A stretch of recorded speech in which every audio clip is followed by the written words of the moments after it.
नमस्कार दोस्तों, स्वागत है आपका नागराज सीरीज की अगली कॉमिक्स कोबरा घाटी में। दोस्तों, यह कॉमिक्स खूनी कबीले का अगला भाग एवं अंतिम भाग है। तो आइए इस कॉमिक्स को पढ़ते हैं। कोबरा घाटी। पूर्व कथा खूनी कबीला में आपने पढ़ा, दक्षिण अफ्रीका के एक गुलाम द्वीप पर जनरल टमटा का शासन है। वहां के काले मूल निवासियों पर जनरल टमटा तरह तरह के अत्याचार करता है। नागराज उस द्वीप पर उतरता है और कुछ क्रांतिकारी युवकों के साथ द्वीप की भोली जनता को जनरल टमटा के दमन चक्र से मुक्त कराने का प्रण लेता है।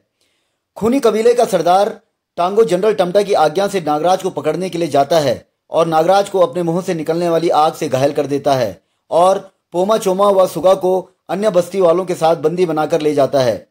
घायल नागराज को बाबा गोरखनाथ ने महर्षि ज्वालानाथ का पता बताया, जो उसे टांगों की मुखाग्नि से बचा सकते थे। नागराज अपने हेलीकॉप्टर पर सवार होकर महर्षि ज्वालानाथ की तलाश में निकल पड़ा। नागराज हेलीकॉप्टर पर सवार 6 ज्वालामुखियों के समूह के ऊपर उड़ रहा था। घर बाबा गोरखनाथ ने कहा था कि 5 ज्वालामुखियों से घिरे एक शांत ज्वालामुखी में महर्षि ज्वालानाथ जी का वास है, या अवश्य ही वही जगह है।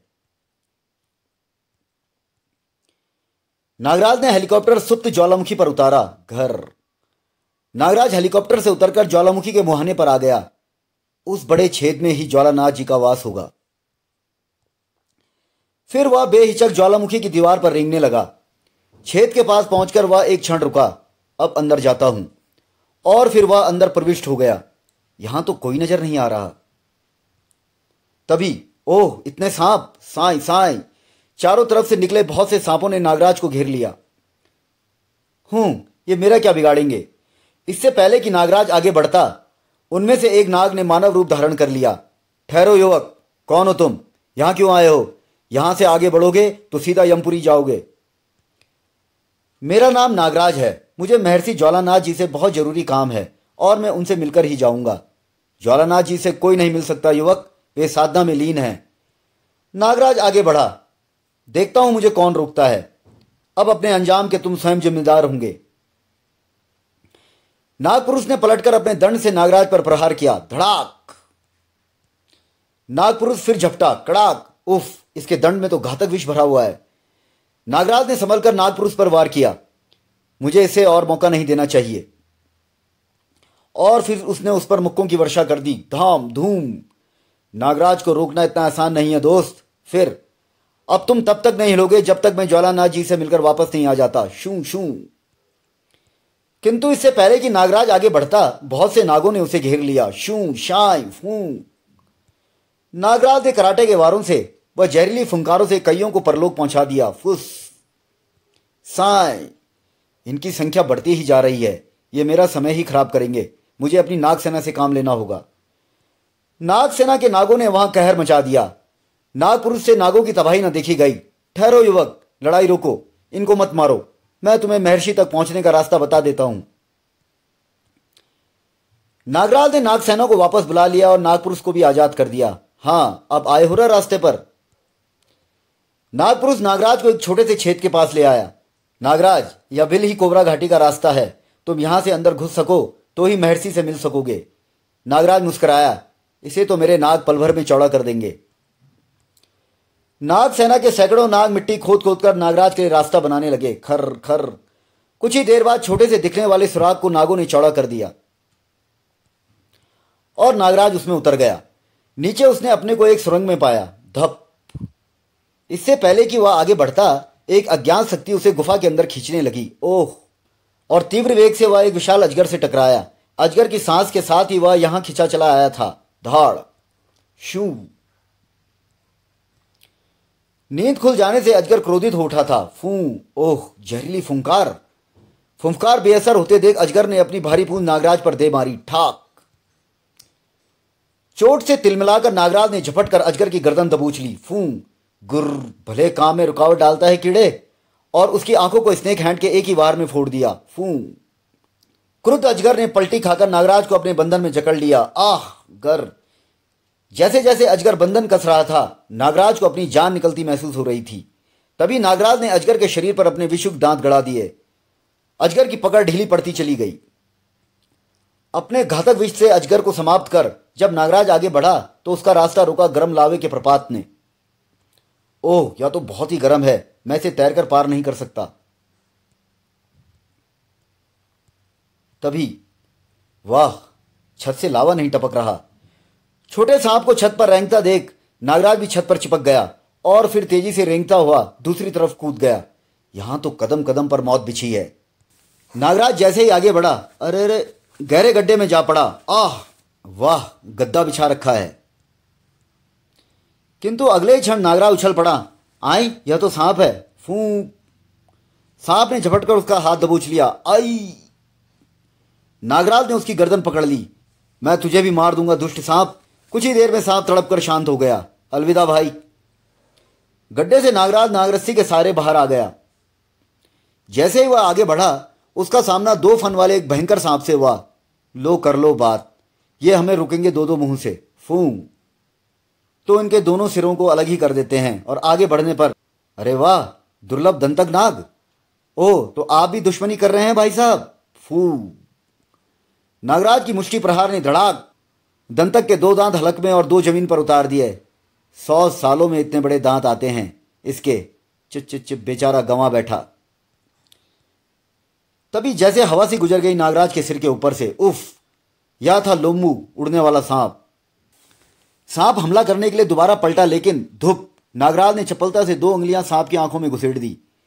मुझे इन्हें मारना बिल्कुल अच्छा नहीं लगता, किंतु अभी मुझे हजारों आदमियों की जान बचानी है। तभी ओह, या तो घोड़ा पछाड़ सांप है, अत्यंत बलशाली। सांप ने पलटी मारी। पटाक, नागराज ने पूरी ताकत लगाकर सांप को पैरों से अलग किया और खड़ा हो गया। फिर उसने जमीन पर पटक पटक कर घोड़ा पछाड़ सांप को यमलोक पहुंचा दिया। मुझे अफसोस है दोस्त। सटाक, नागराज घोड़ा पछाड़ से लड़कर जैसे ही पलटा, फू, उफ, ओह चितकबरा। कोबरा राज ने अपने सेना नायकों को भी चुन चुन कर रखा है, जवाब नहीं इसका भी। अगले ही क्षण चितकबरा नागराज पर झपटा। उफ, साएं, नागराज ने उसका गला पकड़ने की चेष्टा की, किंतु चितकबरा के शरीर पर मौजूद कांटों ने उसे हाथ खींच लेने पर मजबूर कर दिया। हाय, मैं तो इसके कंटीले बदन को भूल ही गया था। चितकबरा फिर झपटा। नागराज ने उस पर मुक्का तान लिया। आ बेटा आ, मुंह ना सुझा दिया तो कहना। धाड़, किंतु चितकबरा ने मुंह की जगह शरीर आगे कर दिया। हाय रे चितकबरा, या तूने क्या किया? ओह, या तो फिर हमला कर रहा है। मुझे समझदारी से काम लेना चाहिए, वक्त पहले ही बहुत खराब हो चुका है। अब जैसे ही चितकबरा नागराज के पास पहुंचा, फू, नागराज ने उस पर जहरीली फुंकार से वार किया। चितकबरा इतना जहर न सह सका। गलत आदमी से उलझ गए थे बेटा। वह जमीन पर गिरकर तड़पने लगा। फिर नागराज निर्विघ्न आगे बढ़ता गया। वाह, लगता है अब कोई बाकी नहीं रह गया। सुरंग भी खत्म हो रही है। लगता है यही महर्षि ज्वालानाथ जी हैं, पर ये तो साधना लीन है। मैं उन्हें उठाता हूं। नागराज जैसे ही आगे बढ़ा, एक भयानक आवाज ने उसे जड़ कर दिया। ठहरो। हैं, यह कौन बोला? मैं कोबरा राज हूं। तुम यहां तक तो पहुंच गए हो दुष्ट बालक, किंतु अब कोई और अनर्थ करने से पहले मैं तुम्हें यमलोक पहुंचा दूंगा। ओह, तो तुम ही कोबरा राज हो। देखो, पहले मेरी पूरी बात सुन लो, फिर तुम खुद ही मुझे महर्षि से मिलने दोगे। हर नहीं, मुझे कुछ नहीं सुनना, बस मरने के लिए तैयार हो जाओ। कहते ही कोबरा राज ने नागराज पर बहुत सारा विष उगल दिया। नागराज ने एक तरफ कूद कर बचाव किया। ओह, यह तो कुछ समझता ही नहीं, मुकाबला तो करना ही पड़ेगा। कोबरा राज ने फिर हलाल से हमला किया। ओह, यह विष मेरे लिए घातक हो सकता है। अब इससे पहले कि कोबरा राज फिर विष उगलता, नागराज उछला, क्रिया, और कोबरा राज को बचाव का कोई भी मौका न देते हुए नागराज ने अपनी शक्तिशाली ठोकर से कोबरा राज का एक फन तोड़ दिया। हिस, कड़ाक। दर्द से तिलमिलाते कोबरा राज ने अपनी पूंछ की एक जबरदस्त टक्कर नागराज को मारी। उफ, सटाक। फिर उसने नागराज को अपनी पूंछ से लपेट लिया और उसके शरीर को जकड़ने लगा। अब तू नहीं बच सकता बच्चे। कोबरा राज की पकड़ से केवल मुर्दा ही बाहर निकलता है। उफ। दर्द से छटपटाते नागराज ने सारी शक्ति संचित करके कोबरा राज पर अत्यंत शक्तिशाली विष की फुंकार मारी। फू। विष कोबरा राज की आंखों में समा गया। दर्द की अधिकता से उसकी पकड़ ढीली पड़ गई। हिस हिस, उफ, मेरी आंखें। नागराज ने यह अवसर नहीं छोड़ा। उसने कोबरा राज की पूंछ पकड़ी और उसे धरती पर पटकने लगा। अब तुझे बताता हूं कौन यमलोक जाएगा। सटाक। आह। धरती से टकराने से कोबरा राज का एक सिर और टूट गया। क्यों, दिखने लगा यमलोक? आह, महर्षि बचाइए। फिर नागराज पूछ छोड़कर उसके फन पर कूदने लगा। बचाइए महर्षि, मुझे इस इंसान से बचाइए। इंसान? अरे बालक कहो बालक, ए धम। कोबरा राज की चीखों से महर्षि का ध्यान भंग हो गया। ठहरो नागराज, मैं इसे खत्म कर दूंगा। नहीं नागराज, अब तुम इसे नहीं मारोगे। मेरे कहने पर ही इसने तुम्हारा रास्ता रोका था। आपके कहने पर? हाँ, हम तुम्हारी परीक्षा लेना चाहते थे कि तुम मणि धारण करने के लायक हो भी या नहीं। मणि? परीक्षा? मैं कुछ समझा नहीं महर्षि। वत्स, तुम्हारे गुरु गोरखनाथ ने मुझसे संपर्क स्थापित करके तुम्हारे बारे में सब कुछ बता दिया था। तुम्हें दुष्ट टांगों के मुंह से निकलती आग से यह पोलक मणि ही बचा सकती है। यह दुर्लभ मणि किसी गलत हाथ में न पड़ जाए, इसलिए मैंने तुम्हारी परीक्षा ली थी, जिसमें तुमने अपनी जान की बाजी लगाकर अपनी श्रेष्ठता सिद्ध कर दी। किंतु महर्षि, वे जो नाग व्यर्थी मेरे कारण मौत के मुंह में चले गए। कोई कहीं नहीं गया नागराज, वह सब मेरा माया जाल था। देख लो, वे सब स्वस्थ हैं और यहीं मौजूद हैं। ओह महर्षि, आप धन्य हैं। नागराज, तुम निश्चय ही वीर हो। कभी हमारी जरूरत पड़े तो अवश्य याद करना, हम तुम्हारी मदद को जरूर आएंगे। धन्यवाद दोस्तों, अब मैं चलूंगा। फिर महर्षि को प्रणाम कर नागराज चल दिया। सब कितने अच्छे थे। लावे के प्रपात के आगे वह ठिठका। ओह खौलता लावा, मुझे इसमें चलकर देखना चाहिए कि मणि कितनी उपयोगी है। ओह, यह गर्म लावा तो शीतल जल की भांति प्रतीत हो रहा है। कुछ ही देर में नागराज ज्वालामुखी से बाहर निकलकर अपने हेलीकॉप्टर पर सवार होकर उड़ चला बस्ती की ओर। घर, मुझे अब जल्दी ही बस्ती पहुंचना है। क्रो मेरा इंतजार करता होगा। लंबे सफर के बाद नागराज का हेलीकॉप्टर उजाड़ बस्ती के ऊपर मंडराने लगा। उफ, यहां तो केवल खंडर एवं बूढ़े ही रह गए हैं। इधर क्रो नागराज के इंतजार में आसमान पर निगाहें गड़ाए बैठा था। बेटा, कब तक ऐसा बैठा रहेगा? 2 दिन से भूखा है, ले खाना खा ले। वह नहीं आएगा। वह जरूर आएगा माँ जी, उसे आना पड़ेगा। उसने मुझसे वादा किया था। घर, भाड़ में गया वो और उसका वादा। वह टांगों से डरकर भाग गया है। लो, वह आ गया माँ, वह आ गया, गरीबों का मसीहा नागराज। नागराज ने हेलीकॉप्टर क्रो के पास उतारा। लो, मैं आ गया क्रो, अब टांगों और टमटा की खैर नहीं। हाँ नागराज। क्रो ने फौरन बहुत सी मशालें एकत्रित की। मैं आ रहा हूं टांगो, तेरी टांगे चीरने। और फिर दोनों खूनी कबीले की तरफ दौड़ पड़े। खूनी कबीले पहुंचकर उन्होंने एक भयानक दृश्य देखा। चलो इन अंगारों पर, जो इन्हें पार कर देवता तक पहुंच गया वह बच जाएगा, और जो बीच में रह गया उसकी बलि चढ़ा दी जाएगी। नागराज, ये इसी तरह रोज 10-15 लोगों की बलि चढ़ाकर उन्हें खा जाते हैं। उफ, खूनी खेल। तभी उनकी नजर पोमा, चोमा व सुगा पर पड़ी और उनके मुंह से सिसकारी निकल गई। देख लो बेवकूफों, तुम तीनों के कारण इन लोगों का यह अंजाम हुआ है। और वह नागराज भाग गया ना गीदड़, मुझसे डर के। नागराज को कुछ ना कह नीच। सटाक। उफ। टांगो सुगा के जवाब से तिलमिला उठा। देखते क्या हो, दौड़ाओ सालों को अंगारे पर। सटाक, भागो। और मजबूर बस्ती वाले जान बचाने के लिए नंगे पांव अंगारों पर दौड़ने लगे। हा हा हा हा। आह आह। बस्ती वालों की हृदय विदारक चीखों से वातावरण थर्रा उठा। उफ। तभी आह, सांप। मौका पाकर बस्ती वाले भाग लिए। नागराज आ गया। नागराज और क्रो ने अंदर छलांग लगाई। धप। नागराज आ गया है हरामजादों, अब तुम नहीं बचोगे। नागराज ने बस्ती वालों की तरफ बढ़ते जंगलियों पर नाग छोड़े। तुम लोग अपने और साथियों को छुड़वाओ, बचो सांप। क्रो ने कबीले की झोपड़ियों पर मशालों की वर्षा कर दी। झोपड़ियां धू धू कर जलने लगी। आग, बचाओ बचाओ। कबीले वालों में भगदड़ मच गई। रुक जाओ मूर्खों, कहां भाग रहे हो? रुक जाओ, दुश्मन ने हमला बोल दिया है, भागो। हाय आग। उसका फायदा उठाकर नागराज और क्रो सुगा, पोमा, चोमा की तरफ भागे। नागराज ने पोमा को आजाद किया। लो दोस्त, सामना करो दुश्मन का। धन्यवाद नागराज। क्रो ने पेड़ में धंसे तीर को काट दिया। चोमा नीचे गिरा। उठो दोस्त, जैसे भी हो मुकाबला करो। नागराज, हम जरूर जीतेंगे। अगले ही क्षण नागराज ने पलटकर अपनी तरफ बढ़ते एक जंगली को उठा लिया और चाकुओं पर दे मारा। आह। तभी क्रो ने ऊपर लटके सुगा के बंधन खोल दिए और वह नीचे चाकुओं पर पड़ी लाश पर आकर गिरा। तीनों को आजाद कराकर नागराज पलटा, लेकिन धड़ाक। नागराज, अब मैं तुझे जिंदा नहीं छोड़ूंगा। अब तुम मेरा कुछ नहीं बिगाड़ सकते टांगो।